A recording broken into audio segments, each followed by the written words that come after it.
ADCC is dead. I don't think it's quite dead, but Craig Jones has done something that I never thought was possible. He has started a rival jiu-jitsu tournament the same weekend as ADCC. Obviously, we're not doing this just for the money, but in a sport where there is no money, enough money to eat would be fucking nice. The Craig Jones Invitational. You're going head-to-head with the ADCC. ADCC's existed for over 20 years, but no increase in grappler pay. I decided to put our own event on. So we're trying to disrupt the industry to compensate the athletes well and to raise some money for charity along the way. ADCC, our whole lives we were told this is the pinnacle of the sport, this is the most respected format, this is the tournament everybody wants to be in. This is where Craig Jones got famous himself. In 2017, I believe, he strangled Leandro Lo, and nobody thought that was possible, and now he's a big star. He's never won ADCC, and so the joke he keeps saying, if you can't win it, create a competitor to destroy it. I don't think he's actually going to destroy ADCC, but a lot of competitors have jumped ship to the Craig Jones Invitational. He could change ADCC. He could change the structure of ADCC. And we've been seeing a lot of changes in jiu-jitsu as far as payment opportunities. Like within the last 5 years, the change has been astronomical. We see things like jiu-jitsu is on the UFC now. Yeah. That's crazy. The UFC Fight Pass streaming service. Yes. Yeah. We had the Brendan McCaffrey, what was that called? PGF, Professional Grapplers Federation. Yes, I think that was paying teams something like $100,000 to win. These are things that were not possible, or not even a thought when I started jiu-jitsu, and not really a thing even like say 5 years ago. Right. What were you saying, the payment structure for the EBI? Yeah, so EBI, they're coming up on the 10-year anniversary. Eddie Bravo Invitational. I'll be watching this weekend, absolutely. So what they do is you have a couple matches to get to the finale, and they pay you $5,000 per submission in regulation. So I believe it's a 10-minute match. If you submit them within the 10 minutes, you get $5,000 toward if you win the whole thing. So the person who wins, if every victory is in overtime, I gotta double check this. I don't know if they make nothing. That seems a little crazy. But you definitely can win $20,000 if you submit everybody within regulation, which is crazy difficult to do. Yeah, which I think is good because I think EBI rules favor you going to overtime anyway. Right. So I think it's a lot of stalling. It's a good incentive. Yeah. Yeah. So this Craig Jones Invitational, at first, what's his name? Jassim. Mo Jassim. The head organizer of ADCC, the face of ADCC. Supposedly, Craig had mentioned something like trying to get Mo Jassim to pay the athletes more, and then that's why he's done this. There's two things I've been working on at ADCC for the past 5 years. Women's division and prize money. I've been saying it for a long time. I've been working on this for years. All I try to do is two things. Make sure that the fans have a great fucking time. If people don't have a good time, they're not going to come back. The reason we're growing is obviously we're delivering and making people happy. Make the spectators have fun and make sure the fighters get as much respect as possible. So what we're saying is this, is as Marshall mentioned, is the CJI. It's going to be a tournament, a 16-man under 80, 16-man over 80. The prize for the winner is $1 million. Everybody gets $10,001 to show, which is $1 more than what the winner of the whole ADCC tournament gets, which is insane considering you have to run a serious gauntlet to get to become an ADCC champion. Yeah, and this $10,000 prize, that's how it's always been in ADCC, going back, I assume, to the beginning. But at least in the past, as long as I've known about it, the champion gets $10,000, everybody else.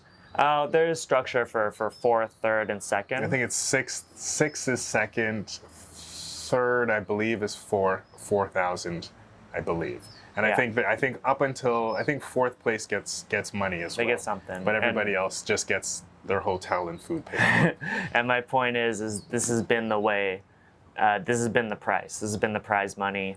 It has not risen due to inflation, and has not risen due to ticket sales. This is a big thing that they're saying, because last time there was an ADCC, it was in a sold-out Thomas and Mack Center in Las Vegas, a big arena, and the prize money stayed the same, but there were fireworks shows, there's guys on drums. It looked incredible. It was incredible. But without an increase in athlete compensation was kind of the impetus of Craig Jones to go out and start this other tournament. He has an anonymous backer who has given him $3 million. So that's $2 million in prize money, as Tahric said, to the champions. For the winners, and as well as $10,000 to show. So I think that's $2,300,000. Craig Jones will come out of pocket for the one additional dollar. It's a hilarious thing to say. He'll put in his own $32. And in addition, there's going to be super fights, and super fights, I believe, have undisclosed compensation. So the first super fight that we learned about is Fionn Davies. Fionn Davies is former ADCC champion, probably a favorite to win this time as well. And she jumped ship. We don't know her opponent yet, but a big selling point for her is the money can go to charity. This whole thing is set up as a non-profit, so that if there is money left over, it will go to various charities. Supposedly ADCC is also a non-profit as well. I mean, structurally? I don't know if that's how it's structured, but they just don't make profit. Supposedly they don't make profit. I think, could they make profit? I think it seems like they could, at least for the final.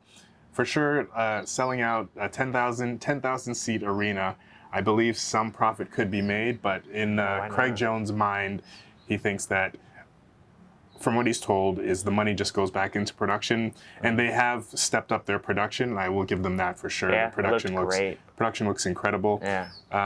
The Craig Jones Invitational is going to be in the same venue that the ADCC was held in last year at the Thomas and Mack Arena. Yeah. The ADCC this year is going to be at the T-Mobile Arena. Which is a larger venue, much more expensive. Much more expensive, much more seats as well. Jones believes we should be paying the athletes instead of only promoting the sport. Both are important. Yeah. I mean, I think even the CJI probably wouldn't be a thing or a possibility if it weren't for ADCC. Absolutely. So ADCC has set the groundwork for big production and doing something amazing as far as creating a spectacle for jiu-jitsu. For the last ADCC, I'd never seen anything like it. It was incredible. In grappling. And they definitely set a new standard. Yeah. Hopefully the CJI has some of that production value. I hope they don't save all of their money and only spend the money on prizes. I want to save from an iPhone. Yeah, I hope they don't do camera. that. Yeah, but I mean, this is also ADCC was a pay-per-view event. This is going to be live on YouTube. Yeah. Let's see, some of the athletes that have dropped out of the ADCC is crazy. So as we mentioned, Fionn, that's how you say her name? Fionn Davis? Fionn, I think so. Fionn Davis. Fionn Davies. She was the first big one. The other big ones are the Tackett brothers, William and Andrew. I believe they both won West Coast trials to secure their spot to ADCC. And then they were some of the first ones to call Craig Jones and be like, yo, is this really $1 million? And they're swayed by that. Yeah, they said that their number one reason is the money. So this is also another thing: is are we going for money or are we going for glory? The idea is that the ADCC would bring more glory, but I don't know if it's a hard thing to measure. Yeah, I think $1 million is more glorious. I think $1 million is much more glorious. So the Tacketts were the first big ones to jump ship. Since then, Nicky Rod, who trains with Craig Jones, as well as Nicky Ryan, they have jumped ship as well. Those guys are invited to ADCC. They didn't win the tournament to get in. They were invited by the owner. Another one who jumped ship, our favorite guy in the world, Joseph Chen, who miraculously, amazingly won the European trials this year. Even though he's not European. How's that work? He was in Europe at the time. He's got a South African passport, is how it works. Anyway. The Nicky Ryan and Nicky Rod. Nicky Rod. they were invited because they're stars basically. Yeah, and they've done well in the past in ADCC. Yeah. So their stardom is going to be now taken to a new thing. Absolutely. Yeah, yeah. And as well, we got a big star, Luke Rockhold, is in the Craig Jones Invitational. This is a very interesting one. Luke Rockhold, he's famous as being the Strikeforce champion, former UFC champion. I believe he's retired. I hope he's retired. He had a very long career. And so he's kind of the dark horse in this competition because we haven't seen him do pure jiu-jitsu before. But word on the street is that he's absolutely incredible. Buchecha's gone on the record as saying he's incredible. Gordon Ryan's gone on the record saying he's incredible. Craig Jones says Luke Rockhold. Gordon Ryan also said that. Wait, was it Gordon Ryan? No. Who was it that? Somebody was saying that how good Elon Musk was. That doesn't sound like Gordon Ryan. Lex Friedman. He's very strong, physically very strong, much stronger than the average man. Very tough, and he has I didn't know that in the beginning. He had a judo background, so it was an amazing experience. Anyway, Craig Jones says Luke Rockhold recently submitted him, which is a huge testament to his skill. You told me Mason Fowler has come in. I didn't see that one. Mason Fowler confirmed participation in CJI. Awesome. Yeah. That's great. He is a big favorite to win. And I think that's what we got so far. A big one that I would like to mention who says he's doing ADCC is Ethan Krellestein. This is kind of a surprise because he trains with Craig Jones, he trains with Nicky Ryan. I suppose, if I'm to guess, it's that he doesn't want to compete with his teammates for the $1 million. He'd rather stick it out in ADCC, where I think he has a good chance to win or at least make a good showing. And if he's in the Craig Jones Invitational, he's going up against his teammate Nicky Ryan. He's going up his sometimes teammate Joseph Chen. Yeah, that's a factor. Roberto Jiminez. This one's big. This one's big. Not only is Roberto Jiminez incredible, he recently had a great run at IBJJF No-Gi Worlds where he won in an incredible finale. But there's a really funny meme that I saw today where it's Jassim, the head of ADCC, kind of speaking emotionally on a camera, like, "Oh, Craig Jones, he's out of ADCC. We'll get Roberto Jiminez. It's no problem." And then cut to Roberto Jiminez out of ADCC to Craig Jones Invitational, set to Curb Your Enthusiasm music. We're gonna replace Craig Jones with fucking Roberto Jiminez. You know, Curb Your Enthusiasm music. Yeah. Something like that. Something like that. Craig Jones has been on a media run recently, so even though many people are questioning whether he should be doing this, he's getting a lot of attention. People are inviting him on the show. Absolutely. And what do you think? What do you think of this move? Do you think it would have been better had he just allowed ADCC to take place and maybe do this a few months later? Or do you think he had to do something like this? I mean, I think from his perspective, this just lined up too perfectly. Like the fact that the arena they were in last time was available. Because this whole thing has come together pretty quickly. He said this whole thing has been 6 weeks in the making, which is wild for like an industry disruptive event. That's an incredibly short amount of time. And so the fact that this was not planned out, this is not a tactical strike, I think he had to take that opportunity to do it the same weekend. Whether it'd be better or whether it's worse or whether this hurts or whether this helps I have no idea.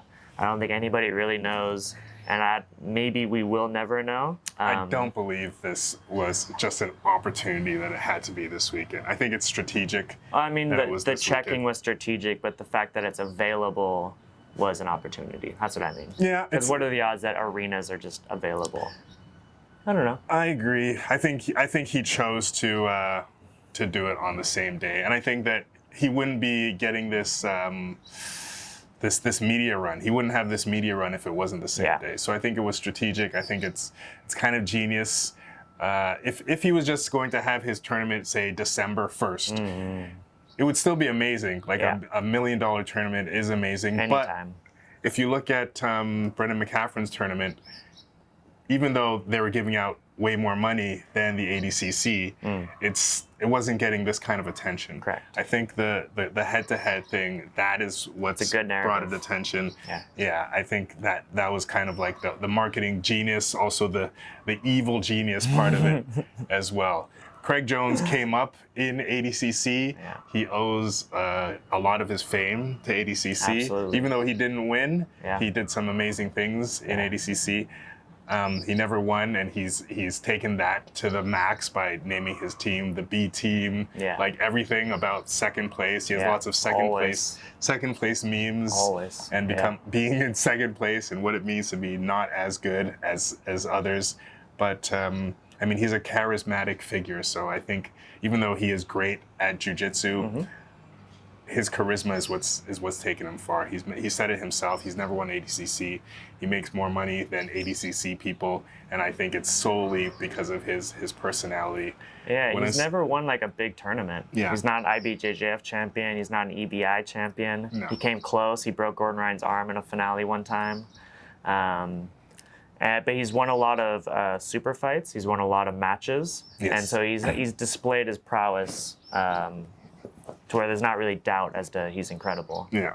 Yeah. I think for somebody to be a promoter of a sport, I think the charisma is what matters the most. Yeah. And he's, I would say, the most charismatic figure of anybody in jiu-jitsu that's near the top. Like, And I'd say he's up there with people outside of jiu-jitsu. yeah, he's in terms of like people telling jokes and like. yeah, he's so quick on his feet with the jokes. He never Yeah. takes himself seriously, No. and everything is a joke, and Yeah. it's hilarious to watch him. Yeah. He's a hilarious guy to watch. I mean, you have a guy like Gordon Ryan who does promote the sport well, but it's a very different angle. Yeah. Gordon he Ryan does it is through his actions. he does it through his actions. He kind of does it through kind of conceit and saying that other people suck.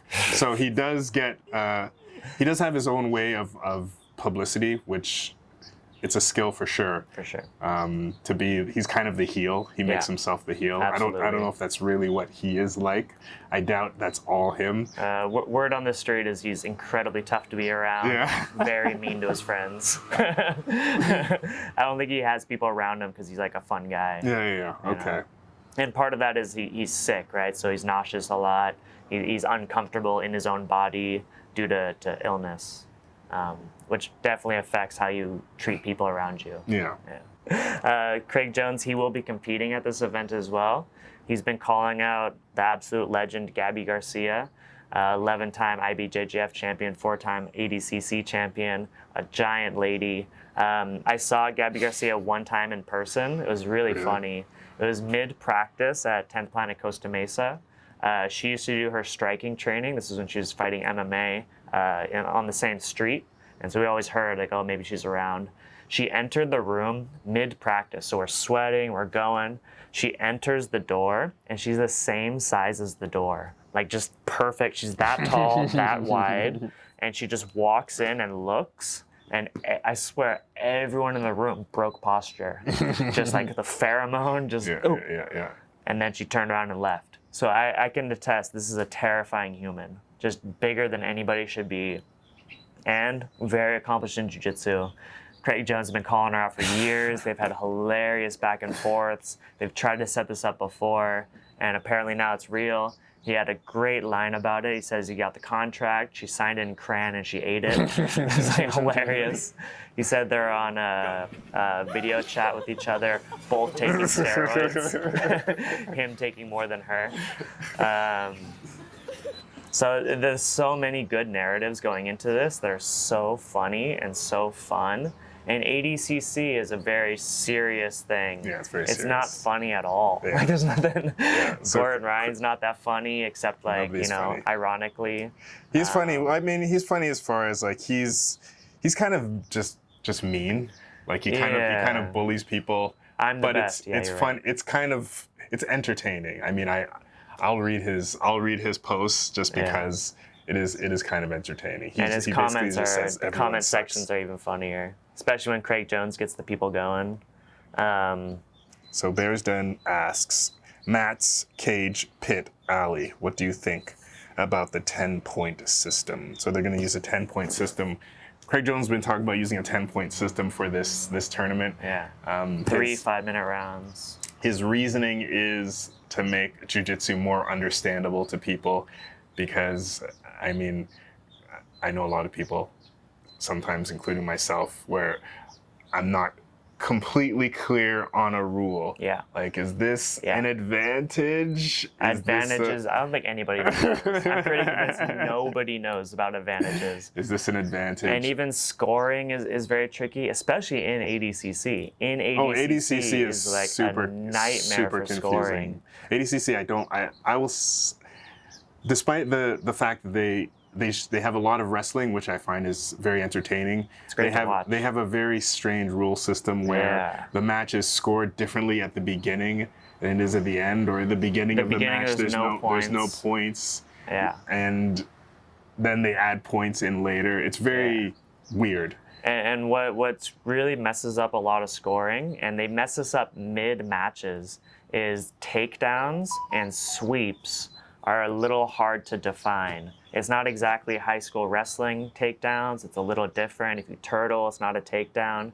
Sweeps, it's like it has to be one motion. You can't stop and go for a submission in between and end up on top. Say if there's after round 1, the guy finishes on the other guy's back. The ref stops it.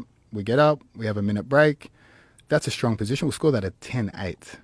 And we'll do open scoring. So jiu-jitsu guys are used to knowing the score as the match progresses. They don't like the surprises. So we're basically keeping it very similar to what they already understand, while trying to introduce it in a way that's friendly to fans that tune in. Because fans will tune in and be like, what the fuck's happening? And they're like, oh, he won the round, 10-8. And so there's one terrible example. I wish I could say who it was. I don't know off the top of my head. Where this guy, they gave him 2 points. He thinks he's winning. He starts coasting, and they take away his points right at the end. So he's like dumbfounded. And this happens. People make mistakes in jiu-jitsu, so giving points and taking them away, it happens. But like to do that like at the biggest day of this guy's life, like Right at the end. Right at the end, like it changes strategy, it changes everything. Like if you're up by any points, you can kind of coast, especially if you're that good and other guy's tired. You can start stalling. I don't think there's any penalties for stalling, which is something I'd like to hear Craig Jones talk about. I wonder if there's going to be stalling penalties in this one, because that's what we really love about the UFC Fight Pass Invitational and the PGF, the Professional Grapplers Federation, is they penalize stalling fantastically. Yeah. PGF, that's one they thing throw a that's flag. one thing that grappling is really in need of. Yeah. I mean, and there are no unified rules for No. grappling.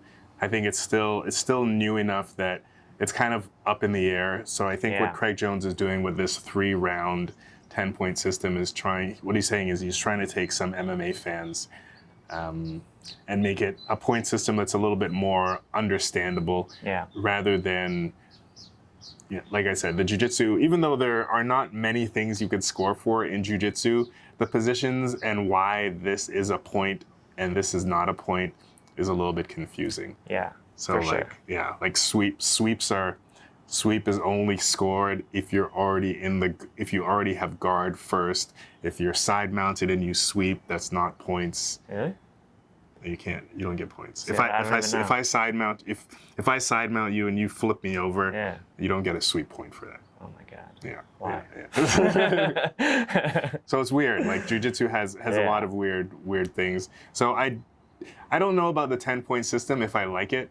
Yeah, it's the first time we've heard of this in jiu-jitsu. It's a little bit weird to me. Yeah. I like how ONE FC does it, where the judge scores the whole thing, and I actually like how ONE FC just does 1 round. Yeah. The 3-round, to me, I'm not super keen on the 3-round for jiu-jitsu. I don't think I like it. So I'd have to see how it goes.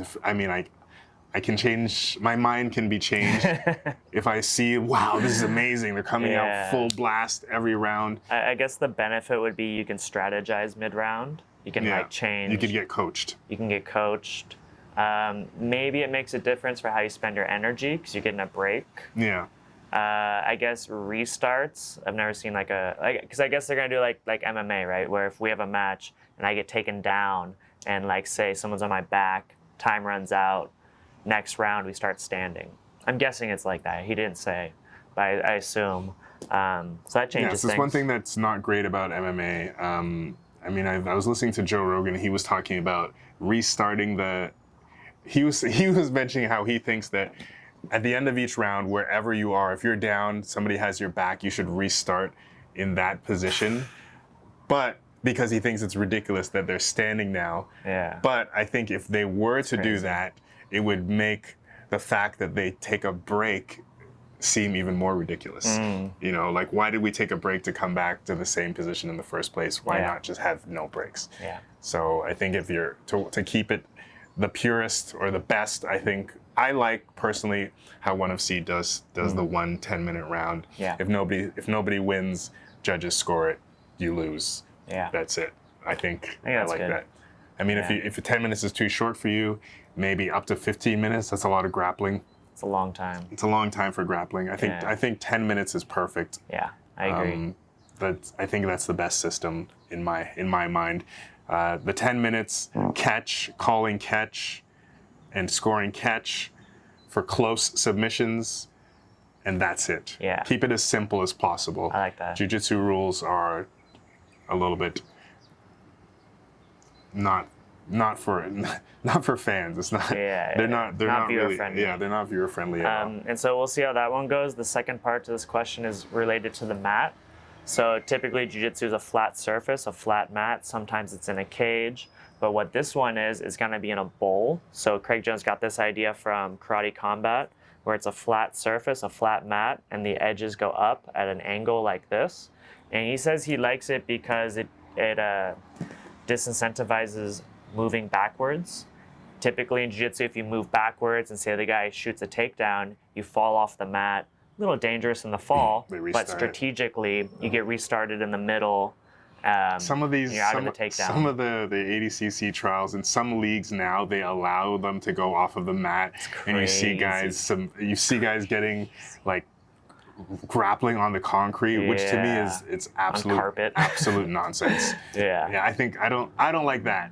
I don't like that. I don't like to see people out on the concrete. Yeah. I mean, it looks cool and everything, but people have gotten hurt. You're definitely gonna get hurt. Yeah. Like people hit their heads. Yeah, I don't think it's not smart. I don't think it's a smart way to keep the athletes in good shape to continue on in a tournament, especially since grappling is so tournament based. If you want somebody to continue in the next match, stay off the concrete. And so what do you think of the bowl? You like the bowl? I like the bowl. It reminds me of Bloodsport.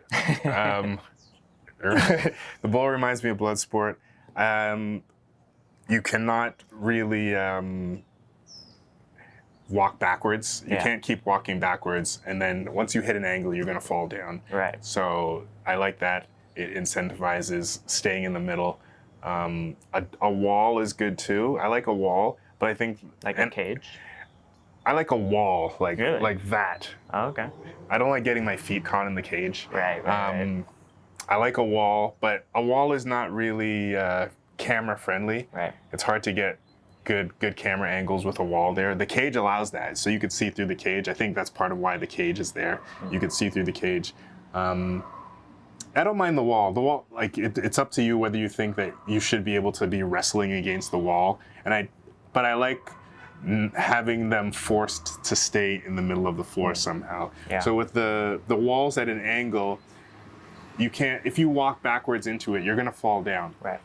It's gonna be. You can't use the angle to get up the same way you can use a wall. And it's not really good to push off of. Sometimes a wall you can push off of it. You can jump off of it, like Craig Jones jumped off of it and did a triangle. Yeah. But I like anything that's kind of forcing you to stay in the middle. So I do like it. We'll see how it works for grappling. I think what's going to happen is people are just going to avoid being in the corner, but they're probably going to end up mostly in the corner. Yeah, it's going to produce some weird moments. Yeah. We had another question. This is from Riku in Kaohsiung. So Craig Jones alluded to he's setting up a lot of super fights for this event, and he can't say who, but he said one guy has a Mexican-sounding last name. Immediately, my thought went to Marcello Garcia. I don't know if that's even possible, though. He just beat cancer. And so what gives a little credence to this is Joe Rogan. So Craig Jones tells Joe Rogan, but they edit it out. And so for another super fight. For a super fight. And so, and Joe Rogan goes, oh my God, is he even training? And so that's a good question that people would have about Marcello Garcia. I do know for a fact that he is training, but is he in shape? Is he interested? Oh, he did say that he wanted to compete. I remember reading that. So that's where my mind goes to. My second guess was Diego Sanchez, but I hope it's not Diego Sanchez. Diego Sanchez has gone off the rails in his personal life. He's old. I don't know if he's that great as a jiu-jitsu competitor. I know he did ADCC before. Yeah. He doesn't have the star power at this stage in his life. I hope that's not who it is. Yeah, I don't know who else would be. Marcello Garcia, I hope that's a good idea. I hope he's doing well enough to where that's even a possibility. Mexican sounding last name. I don't know if Mendez is a Mexican sounding last name, but if he could get Guy or Rafa Mendez into a match, I've been praying for that for years. They both retired as many time IBJJF champions. I was hoping Rafa Mendez would jump into EBI sometime, but it didn't happen. So if either of them are having a match, or even them against each other, I think that'd be incredible. I don't know. Do you have any guesses? No, I don't. No? Mexican names. Yeah. I don't know. So who even knows what that means? Garcia is a good guess. Marcello Garcia is a good guess. Sounds pretty Mexican to me. Yeah, even though he's Brazilian. Yeah. Yeah, Sanchez. Those are the only Mexican names I know. Diego Sanchez. Jimenez. Maybe. So I'm very excited to see August. I think it's weekend of August 17th. Both are going to be happening.